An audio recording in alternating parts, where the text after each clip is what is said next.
Welcome to the 1900s, the channel where we break down the most significant moments in history. Today, we're diving into one of the most dangerous events of the Cold War, the Cuban Missile Crisis. For 13 tense days in 1962, the world stood on the brink of nuclear war. How did it happen? And how did we avoid catastrophe? Let's find out. In October 1962, the world held its breath. Tensions between the United States and the Soviet Union had been simmering for years, but now they were about to boil over. At the heart of the conflict, Cuba. Just 90 miles from the coast of Florida, this island nation had recently become a close ally of the Soviet Union, following the Cuban Revolution led by Fidel Castro. In the summer of 1962, American spy planes picked up disturbing images. Soviet missile bases were being constructed in Cuba. The Soviets, led by Nikita Khrushchev, were secretly placing nuclear missiles on the island, capable of reaching U.S. cities within minutes. If these missiles became operational, the balance of power would shift, and the world would be closer to nuclear disaster than ever before. President John F. Kennedy was faced with an impossible decision. How should the U.S. respond? The military urged immediate action, a full-scale invasion of Cuba, or an airstrike to destroy the missile sites. But Kennedy feared that such a move would provoke the Soviets into retaliating, perhaps even launching their own nuclear missiles. Instead, Kennedy chose a different path, a naval blockade.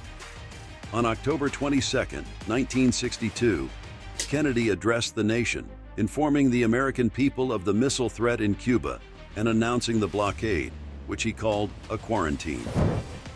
The message to the Soviets was clear: no more weapons would be allowed into Cuba, and any attempt to breach the blockade would be seen as an act of war.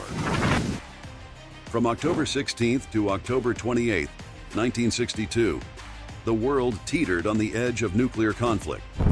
Soviet ships carrying more missiles were on their way to Cuba, and as they approached the blockade, the possibility of direct confrontation between U.S. and Soviet forces loomed large. All eyes were on the Caribbean.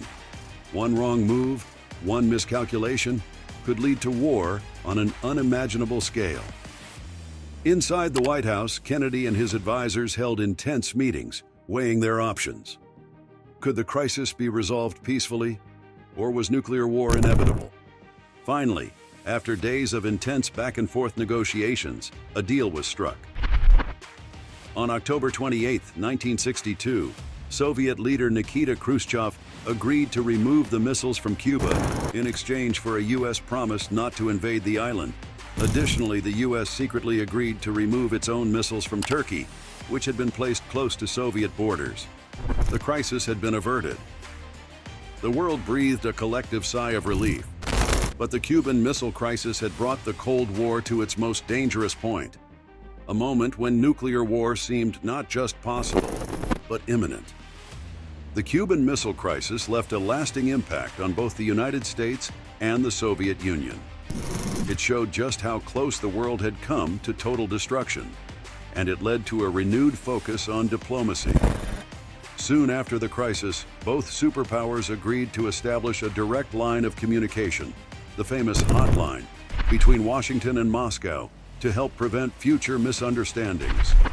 It was a sobering reminder of the dangers of the nuclear age, and it marked a turning point in the Cold War, a moment when cooler heads prevailed and disaster was narrowly avoided.